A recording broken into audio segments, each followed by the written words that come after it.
우리 동네 참 재밌다. 우리 동네 참 재밌는데. 우리 동네 참 재밌다. 안녕하세요. 마을 유튜브 우리 동네 참 재밌다에 오신 여러분을 오늘도 환영합니다.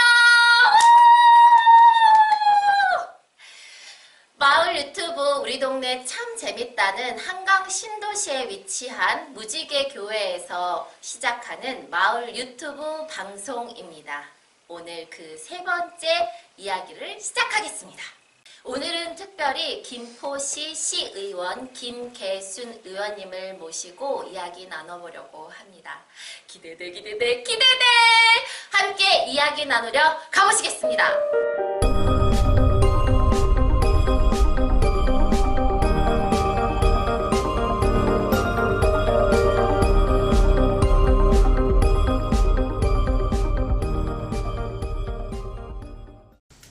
우리 동네 참 재밌다. 세 번째 이야기는 김포시 시의원 김계순 의원님이십니다. 오늘은 김계순 의원님은 고천 풍무 사우동에서 당선되셔서 두 번째 임기를 시작하고 있으신데요. 오늘 김계순 의원님을 모시고 함께 이야기 나눠보도록 하겠습니다. 안녕하세요, 의원님. 안녕하세요.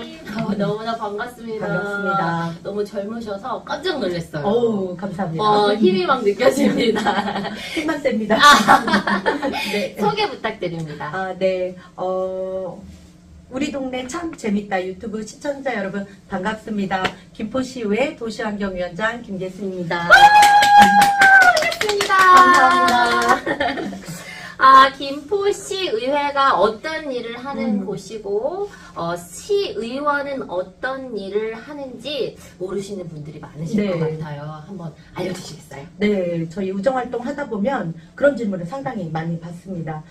우리나라의 대표적인 선출직은 대통령, 네. 국회의원, 시장, 또 저희처럼 지방 의원으로 이렇게 구분되는데 대통령은 워낙 잘 알고 계시고요. 국회의원 같은 경우에도 국가를 운영하는 법을 제정한다든지 국가 운영에 있어서 잘 운영되고 있는지 감시자 역할, 그렇고 국민의 안전이라든지 국가의 번영을 위해 일하시는 분들로 이렇게 잘 이해를 하고 계시는데, 그럼 시장과 지방 의원들은 과연 무슨 역할을 하는지에 대한 궁금증을 많이들 말씀하시는데요.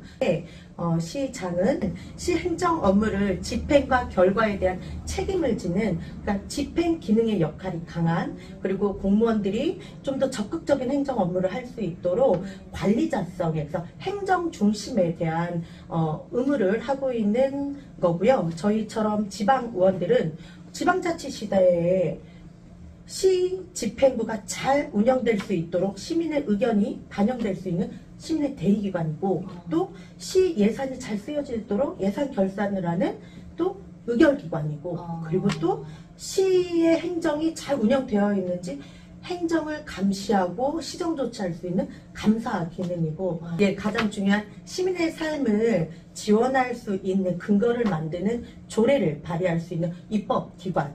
그래서 저희가 중심을 잡고 집행기관은 견제, 통제하는 그런 역할. 흔히 쉽게 말하면 시행정과 김포시 의회는 기능적으로 보면 견제와 통제를 하는 기관 대리평, 그 대리평 안에 권한과 책임이 좀 부여되고 있습니다.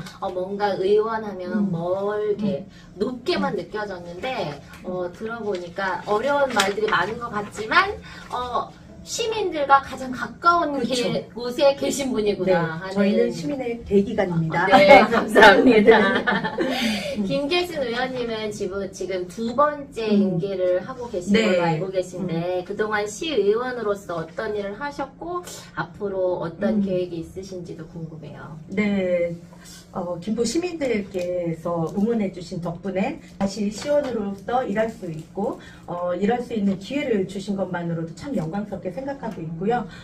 그 영광스러움이 있기 때문에 초선 때보다 더 열심히 일하려고 하는 그런 욕구가 지금 불타오르고 있는데, 열정이. 네. 저는 생활 정치인이기 때문에 저의 생활 제가 생활하고 있는 엄마로서, 아내로서, 또 며느리로서, 그리고 직장인으로서의 생활에 있어서 제도 개선이 좀 필요한 부분이 뭘까, 이런 부분을 생활 속에서 꼼꼼히 챙겨가고 그 챙김을 좀 의정활동에 반영을 하려고 많이 노력했던 것 같습니다. 그래서 제가 전국 최초 조례, 네. 김포시 초등 방과 후 돌봄 조례를 만들었습니다. 감사합니다. 감사합니다. 도시 안에 우리 아이 행복 돌봄 센터라고 있어요. 네네. 이 조례를 근거로 해서 이 돌봄 센터가 만들어지고 운영되고 있고요. 지금 김포 관내에 제가 정확히 수치는 파악은 안 됐지만 7대 마무리할 때 10개소가 오픈을 했고요. 그로 인해서 초등 돌봄 공백이 가장 큰 초등학생들의 돌봄이 채워지고 시에서 그 돌봄을 채워줄 수 있도록 운영을 지원할 수 있는 근거를 만든 조례죠. 같은 여성으로서 너무 멋있어 보입니다. 예쁘게 봐주셔서 감사합니다. 그 네. 시의원을 하시면서 좋았던 일도 있으셨을 거고 또 어려웠던 일도 있으셨을 것 같은데 어떤 것들이 있으셨는지. 먼저 좋았던 점은 앞서서 말씀드린 것처럼 변화. 불가능한 것을 가능하게 만들어가는 것이 정치라고 저는 배웠거든요. 예를 들면 저희 김포시에 장애인 평생 교육 그 조례가 제가 발의했습니다. 그 조례가 장애가 있다는 이유만으로 의무교육에 배제되는 분들이 계세요. 근데 이 조례가 발의가 되고 이 조례를 통해서 김포시가 김포시 장애인 평생 교육 도시로 선정이 됩니다. 그래서 안정적으로 이제 장애인분들도 교육을 받을 수 있는 근거가 되고요. 저희 시에서 시비가 투여가 아닌 도비나 국가에서 지원을 받아서 교육 사업을 할 수 있는 근거가 마련됐고, 그 장애인분들은 본인이 자발적으로 참여하고자 했어도 예산이 없어서 지속성을 확보하지 못했는데 이제는 그 조례로 또 김포시가 장애인 평생 도시로 선정이 됐기 때문에 교육에 있어서는 지속성을 확보할 수 있다라는 그걸로 그런 변화, 그런 성과, 그런 게 가장 좋은 점이고요. 안 좋은 점은 한계성? 예, 한계성. 뭐 다들 사업하시는 분도 한계가 있고 다들 한계가 있는데 지방의원으로서 특히 저희처럼 기초에는 한계가 너무 많습니다. 밖에 보여질 때는 뭔가 권한이 많아 보이고 그러는데 제도 안에서는 생각보다 한계가 많은데 가장 중요한 거는 아까 제가 예산 결산을 할 수 있는 의결권이 있다라고 말씀드렸는데 시민들의 대의기관이고 시민들의 목소리는 직접 저희가 듣는데 시민들이 요구하는 그 목소리를 예산으로 반영하지 못해요. 저희는 예산을 의결할 뿐이지 편성의 권한은 김포시청이 있습니다. 그렇기 때문에 참 현실이 상황이 시민은 무슨 이런 예산이 필요합니다 라고 하고 저희는 대의기관입니다 하는데 현실은 이쪽에서 예산 편성을 저희는 의결만 할게요. 이런 거에 대한 한계성이 가장 어렵고 참 시민들 만날 때 시원한 답을 못 드리니까 답답한 것도 그렇습니다. 그러시군요. 네. 요 근래 이태원 참사라든지 화물연대 파업 등 그 사회적으로 좀 불안한 현상들이 많이 일어나고 있습니다. 특히 이제 약자들에 대한 그 정부의 배려가 부족하다라는 그런 말들이 좀 많이 들리고 있는데 김포시 관내에서 이런 일들을 어떻게, 그러니까 미리 예방하기 위해서 어떻게 해야 하는지 시의원으로서 어떻게 생각하시는지 궁금합니다. 그 정부에 대한 역할에 대해서 이번에 참 많이 고민했던 것 같아요. 그러면서 김포시에 대한 이 역할은 과연 뭘까라는 고민을 참 많이 했는데 사회 약자라고 보여질 수 있는 환경미화원, 저희 김포시의 쓰레기 수집 운반에 관한 조례가 있습니다. 그 조례에 보면 저희는 법 규정에 의해서 3인 1조로 명시가 되어 있는데 김포시에서 집행부에서 환경부에서 공고하는 지침사항이다. 필수사항은 아니에요. 필수사항은 아닌데도 불구하고 김포시 생활 쓰레기 수집 운반하는 노동자들을 3인 1조를 2인 1조로 외기종으로 바꾸는 조례를 발의를 했습니다. 예산 경감 차원에서 참 좋죠. 3인이 나가야 될 예산을 2인이 한다라고 하면, 그리고 그걸 자동화되어 있는 차량 중심으로 한다라고 하면 겉으로 보여지긴 참 좋은데, 노동 강도에서 3인이 해야 될 부분은 2인이 해야 되는 문제. 그렇죠. 생활 쓰레기 운반 차량에 있어서 발판. 네. 보시면 노동자분들이 매달려 가셔서 발판, 그렇죠. 네. 그 발판을 이제 다 띄게 됩니다. 김포시만의 문제가 아니라 전체. 그래서 그런 부분에 있어서 안전 문제가 심각하게 그렇죠. 노출이 되기 때문에 아직 시기적으로 3인을 2인으로 바꾸는 부분은 저는 옳지 않다. 그렇기 때문에 좀 더 안전 지침에 있어서 우리 김포시에 맞게끔 안전에 대한 매뉴얼을 한다든지, 더 심도 있는 고민을 통해서 인력을 줄이는 게 중요한 것이 아니라 노출되어 있는 안전 문제를 먼저 보강하는 것이 맞다. 그리고 요 근래 그 지역 현안들이 아주 많은 걸로 알고 있습니다. 예를 들어 지하철 5호선이 이제 들어오면서 교통은 편해졌는데 이제 그 환경 문제를 유발하는 건폐장에 들어온다든지, 네. 데이터 센터가 들어오면서 고압선들이 너무 얕게 묻힌다는 민원들이 많은데 어떻게 대처하고 계신지도 궁금합니다.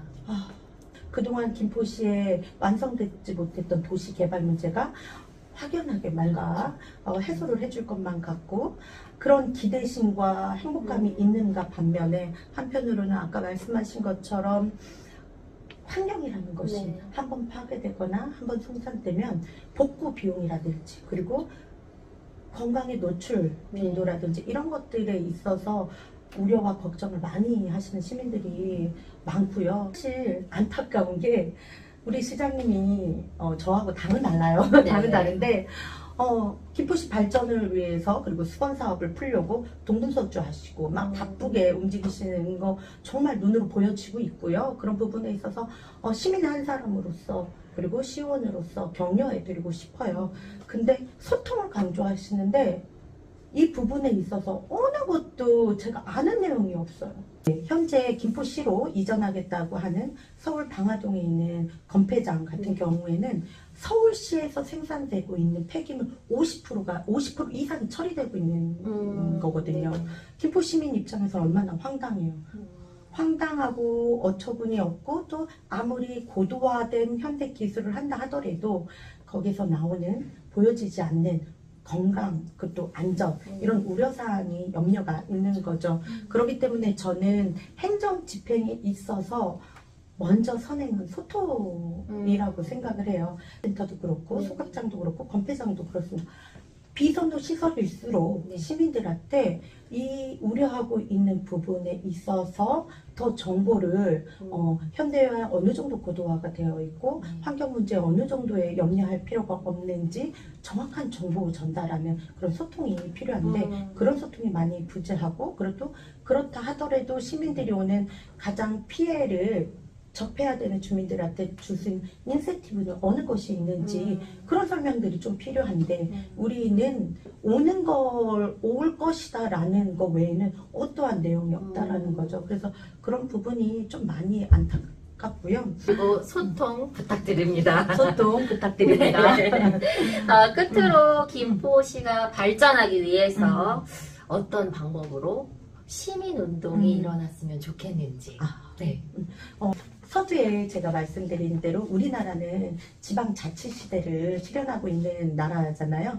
지방자치시대를 실현하는 나라일수록 시민운동이 더 활발하게 돼야 된다라고 보고 있는데, 시민들이 더 자발적으로, 더 주체적으로 참여해 주시고 시 운영과 의회 운영에 있어서 좋은 의제와 좋은 목소리를 내주셔야 건강하게 의회가, 김포시가 발전할 수 있다라고 보고 있는데요. 비판적 시각을 좀 가지시고 저희에게 건강한 목소리를 내주시면 저 역시 그런 김포시 건강한 목소리가 김포시 문화, 예술, 경제, 사회를 운영하는 데 있어서 잘 반영되도록 하는 게 제 역할이고, 또 함께 김포시를 만들어 가야 되기 때문에 시와 의회와 시민운동은 하나로 잘 한쪽만 있다라고 하면 김포시는 잘 만들어지지가 않겠죠. 김포 시민들께서 좋은 의견을 주시고 좋은 목소리를 주시면 김포시 문화예술 경제에 잘 반영되고 김포시가 건강하게 발전될 수 있도록 저희가 잘 반영해 나가도록 하겠습니다. 네, 너무너무 감사합니다. 감사합니다. 네, 우리 동네 참 재밌다. 3번째 이야기였습니다. 의원님들이 열심히 일하시는 모습을 통해서 김포 한강 신도시가 얼마나 더 발전할지 너무나 꿈꿀 수 있는 시간이었던 것 같습니다. 우리 동네 참 재밌다. 다음 시간에도 더 좋고 유익한 이야기로 함께 하겠습니다. 다음에 또 만나요. 감사합니다. 감사합니다.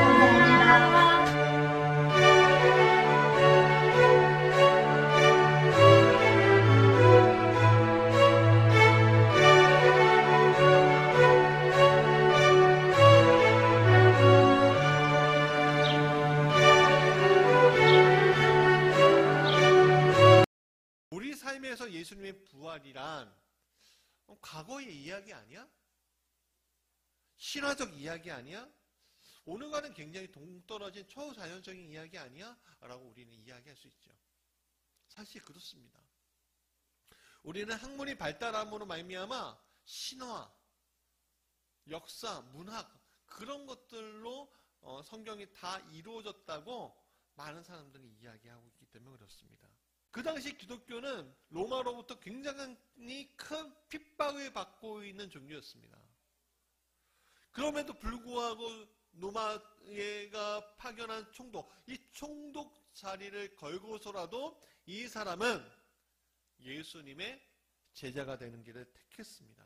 예수라는 이름은 오늘 우리가 볼 때는 굉장히 신화적인 이야기지만 그 시대를 살아갔던 그 사람에게는 그것은 신화적인 이야기가 아니라 역사적인 이야기예요.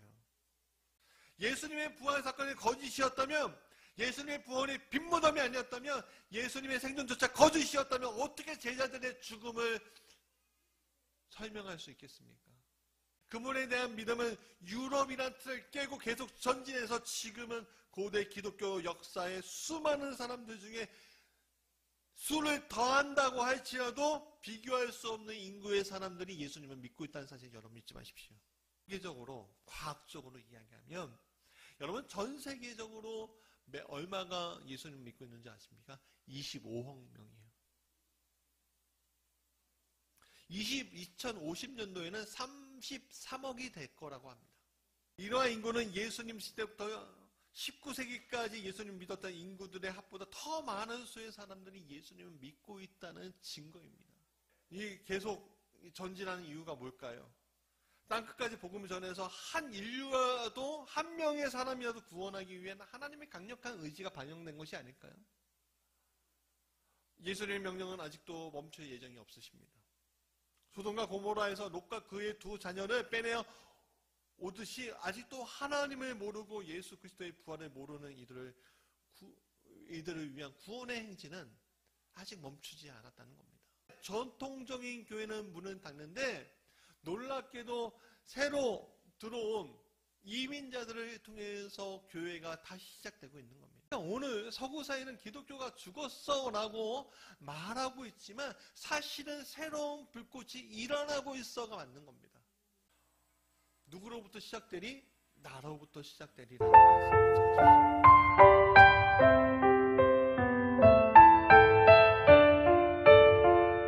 기증식이 부천 내동교회에서 진행됐습니다. 내동교회는 중고차를 매각하는 대신 비전교회 무상으로 차량을 기증하는 운동을 펼쳐온 미션가 선교회를 통해 교회 승합차를 기증했습니다. 교인들이 작은 기쁨을 얻었으면 좋겠고 이 차를 통해서 하나님 나라를 위해서 온 성도들이 힘을 내가지고 주님의 교회를 잘 부흥시키는데 그렇게 기여할 수 있는 도구가 됐으면 좋겠습니다. 내부 수리를 거쳐 기증된 차량은 미션가 선교회를 통해 힐로디 교회에 전달됐습니다. 힐로디 교회 남호성 목사는 교회 차량이 생겨 종교인 수련회 등 다양한 사역을 할 수 있게 됐다며 감사 인사를 전했습니다. 먼저 이 차를 주신 하나님께 정말 진심으로 감사를 드리고 또한 우리 부천 내동교회 담임 목사님과 모든 성도님들께 진심으로 감사의 말씀 전해드립니다. 이 귀한 주신 차량을 가지고 저희 힐로디 교회도 앞으로도 하나님의 나라와 의를 위하여서 열심히 충성하고 일할 수 있는 그런 교회가 될 수 있도록 더욱더 열심히 노력하겠습니다. 또한 미션카 선교회를 통하여서 정말 이 귀한 차를 또 이렇게 저희가 얻게 됐는데 늘 미션카를 위해서 중보하고 기도하며 미션카 또한 더욱더 저희와 같은 많은 기존 교회들을 살릴 수 있고 볼 수 있는 그런 선한 공동체가 되기를 간절히 충고하고 응원하겠습니다. 감사합니다.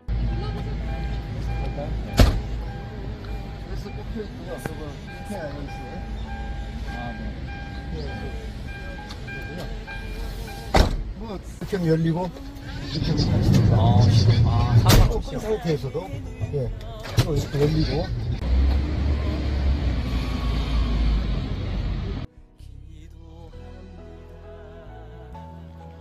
먼저 하나님께 감사하고 우리 미션카 선교회를 통해서 이렇게 하나님의 작은 일에 동참하게 돼서 감사합니다.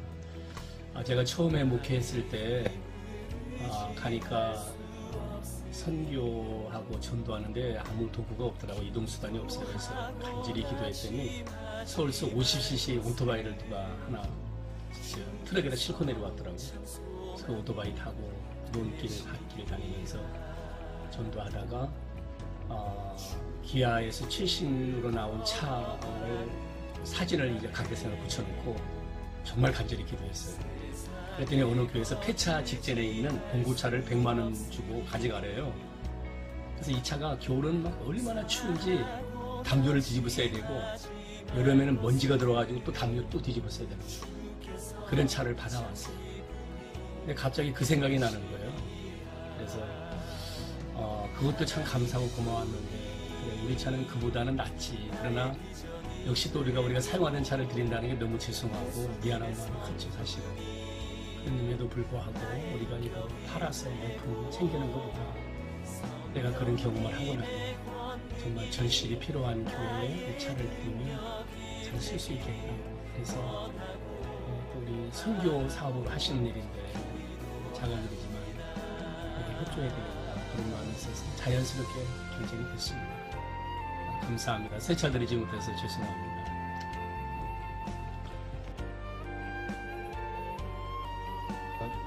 뭐 새 차를 드리지 못하는 게 죄송스럽고 이 시작하면서도 다른 장로님들께서도 야 이거 우리가 쓰던 차인데 이걸 드려야 되느냐 그런 데서 조금 아침이 있었습니다. 어쨌든 이 차는 특별한 차예요. 이 담임 목사님께서 승합차 실탄 승합차 타고 따라가지고 타시던 차입니다. 중간에 다른 사연이 있어가지고 승용차를 바꾸게 되는데 이 차가 이제 또 보통 중고가 이제 중고가 베트남 이런 데로 가게 되고 하다가 이제 미션카 알게 되고 이렇게 해서 우리가 드리는데 참 다행이라고 생각합니다. 크게 참 쓰임 같은 차고 또 우리가 아끼던 차인데 수명이 다할 때까지도 또 다른 데 가서 선교적 사명을 감당한다 생각하니까 사실 기쁩니다. 고맙습니다.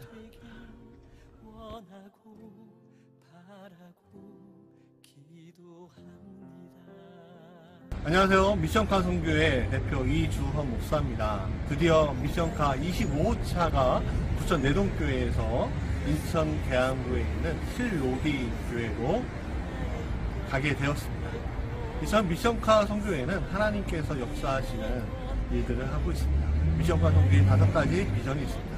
첫 번째는 중고 승합차, 중고 승용차를 어려운 비전교회나 시골교회에 전달해주는 역할을 합니다. 두 번째 비전은 전국의 미션카 정비소를 만들어서 어려운 교회들에게 도움을 드리는 것입니다. 세 번째는 협력해서 미션카를 새 승합차로 제공해 드리는 것입니다. 네 번째는 성교 오지에 계신 선교사님께 미션카를 드리는 것이고요. 그것을 위해 5번째 비전, 전국 조직화를 앞두고 있습니다. 미션카 선교회는 어려운 비전교회, 시골교회, 미자립교회를 위해서 있습니다.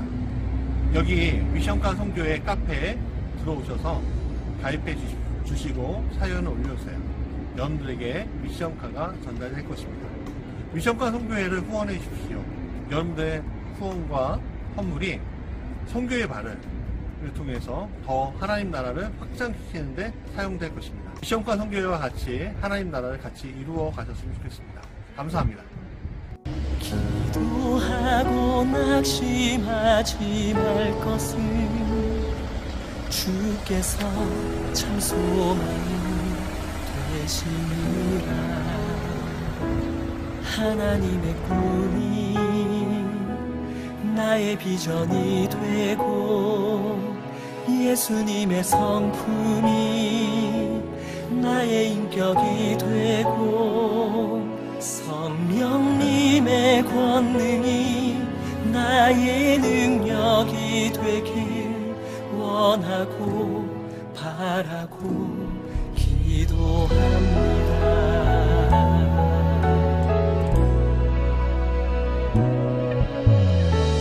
세상을 살아가는 동안에 나의 힘을 의지할 수 없으니 기도하고 낙심하지 말 것을 주께서 참 소망이 되시리라.